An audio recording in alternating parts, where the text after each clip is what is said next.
fast forward another 5 years and the team has grown.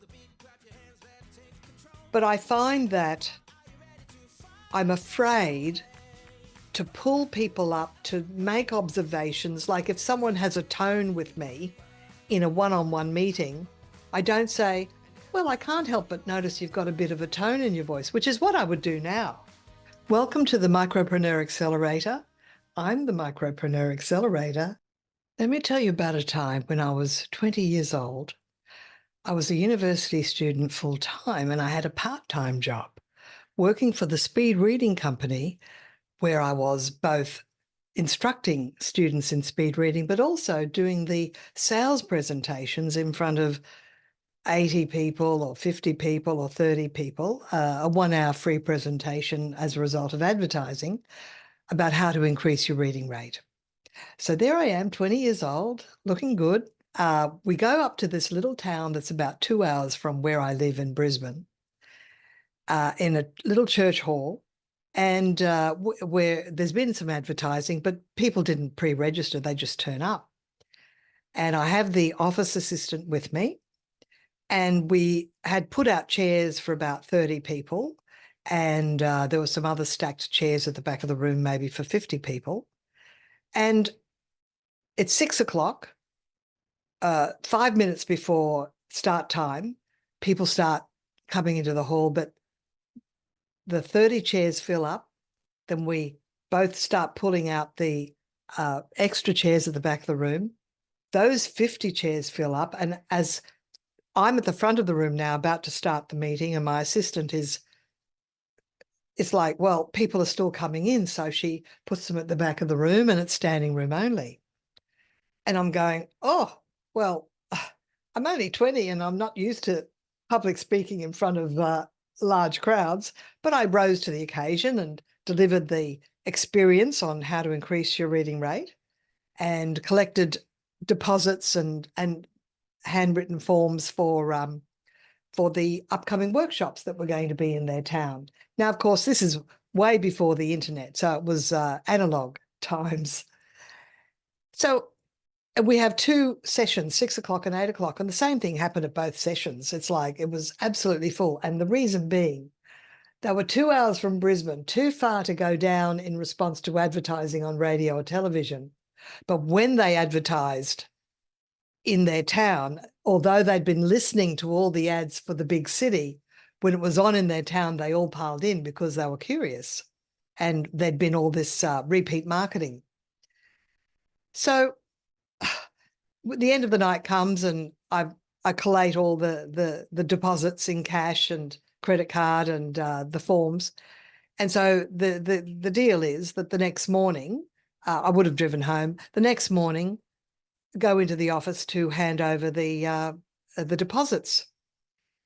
And I was sort of all smiles, and the manager was sitting at his desk and just glaring at me as I started approaching. And I'm thinking, because I would have phoned through the results, and I'm thinking, what's up? Why is he so stony-faced? Why are his eyes so accusing? Why has he got, a stern, shut mouth? And the colour in his face was quite pale. It was all these non-verbal cues. So he's got a chair in front of his desk, and I sit down and I say, oh, what a night it was last night. And he was silent and stern. And then in his breath, as if it was holding back his anger, you lost me money. I was dumbfounded. We just had a big night. I rose to the occasion. We filled up the seats and we had standing room only.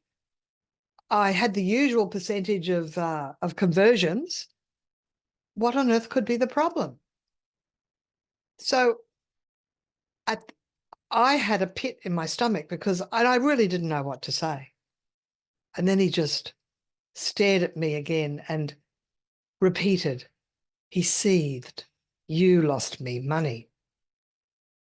Well, I was so dumbfounded, I just wait for him to say the next piece. I mean, I can't really remember now. I mean, it was decades ago, but all I know is what his problem was, that I should have known at 20 years old and a part-time sales presentation person, naive and inexperienced, I should have had the experienced brain of a manager in his mid-30s who'd been a sales manager, who'd had this long track record in sales. I should have known that the minute the hall fills up and there are no more seats, that I should put a full house sign on the door, and they can either come back to the next meeting or we do another session and they'll come back then. But all the people that were standing room only, we've lost the sale, apparently. Whether that's true or whether it's not true, there was no standard operating procedures explained to me or written down that said, and if you get a full house, this is what you do. But I was blamed and I felt very unjustly treated. And in fact, all I could do was to stand up and leave the forms and the money there and leave. And I was ready. I was in tears. I wouldn't be in tears these days, but I was in tears then. I was young, naive, and inexperienced. And I didn't really know what to say. And it wasn't really sinking in. How did I lose him money? Oh, he's saying that you lose the opportunity to sell to people because they're not comfortable and they can slip away, and whatever was his thinking. Okay, let's fast forward. Oh, by the way, I should say, I walked out with the decision, I'm never working for this person again. I'm leaving this company, even doing part-time work. And if that's business, I want none of it. I made the decision that that's how business people operated. I want none of it. So fast forward a couple of decades and suddenly I'm in business. Well, of course, it evolved. I mean, I had a job as a salesperson, and then I developed some training programs, and then I went self-employed, and I really was just a solopreneur for a year and a bit.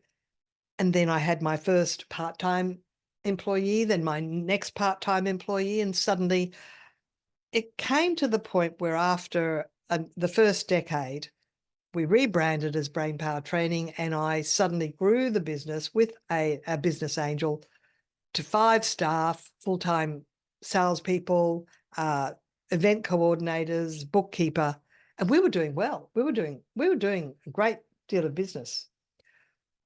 But I found that with the 5 or 7 or 8 people that I was employing, there were undercurrents. There was conflict. There was people whispering and saying things. And I do know that I got in a management consultant to do a 360-degree feedback. And then he gave me, oh, well, you know what your salesperson said to me? They said this, this, and this, and sort of vented about what they didn't like about working for me. But I had no idea. That fast forward another 5 years and the team has grown. But I find that I'm afraid to pull people up, to make observations. Like if someone has a tone with me in a one-on-one meeting, I don't say, well, I can't help but notice you've got a bit of a tone in your voice, which is what I would do now. I would just in my head go, she's got a very condescending tone. I don't particularly like it. But did I say anything? No, I did not. I was paying that person's wage and she was condescending to me, acting like she knew more than me. And it's like, well, all I have to do is say, I'm not sure if you're aware, but when you talk to me with this tone in your voice, I feel quite condescended to, and it makes me feel uncomfortable. And I'm not sure if you're aware of that. And that's what I've learned from a wonderful mediator who told me that if you want to give people feedback, well, I initially learnt the BFIR feedback template, which is behavior, feedback, impact, and results, which is when you talk to me in that tone, I feel quite uncomfortable because it makes me feel like you don't respect me. And in future, I'd like us to have an adult-to-adult conversation, not a parent-to-child conversation, which is how it sounds to me. But you know what? When I had this conversation with this mediator, I said to him, you know what? The BFIR template sounds like a sledgehammer compared to how you say it. He said, look, all you have to do is bring something to their attention and get their feedback or their response to it. And that's all you have to do. And I must admit, there was a time when I did employ somebody in an admin role who my gut actually said, I don't think she's right, but I went ahead anyway because we needed someone.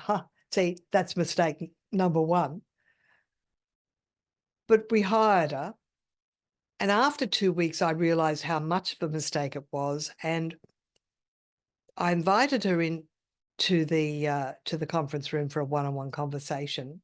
And I don't know, I didn't really plan it. I just allowed myself to come from intuition, and I was getting better at managing people by then.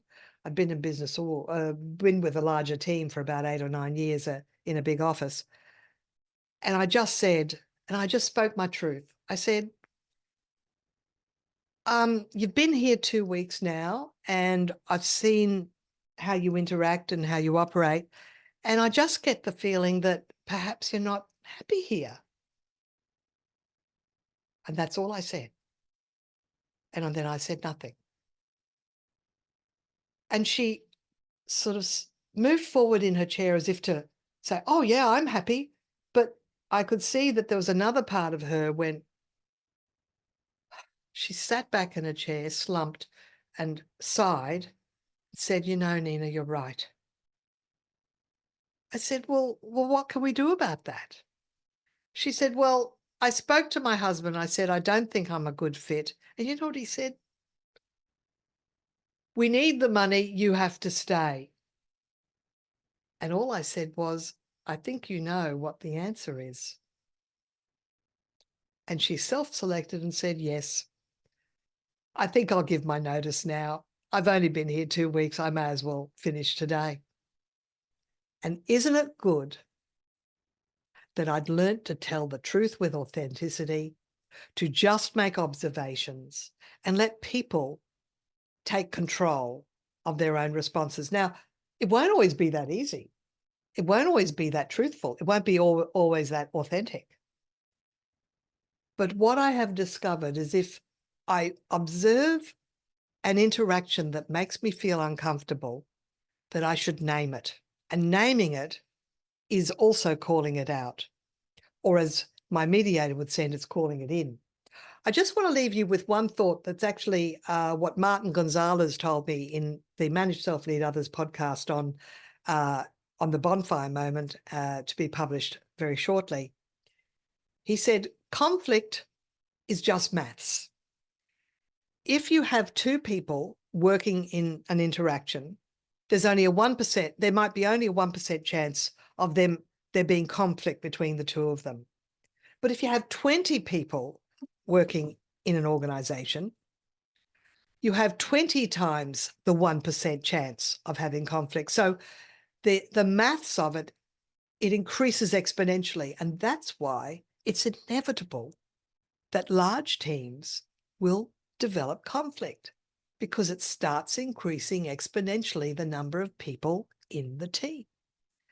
So how to manage conflict and how to deal with it, it's all important to not become an avoidant manager, which is what I became from that very first scar in business. I operated under the illusion that if I said something, they would get angry and leave, which is what I had done. But you see, what that manager had done to me was not say something. He said something that I felt was unjust, that was blaming, that was irrelevant, didn't give me any kudos for the fact that suddenly I was dealing with a large group and there were 2 of us in the room. The other person didn't say, oh, do you think you're doing the wrong thing? Neither of us, well, we were both young.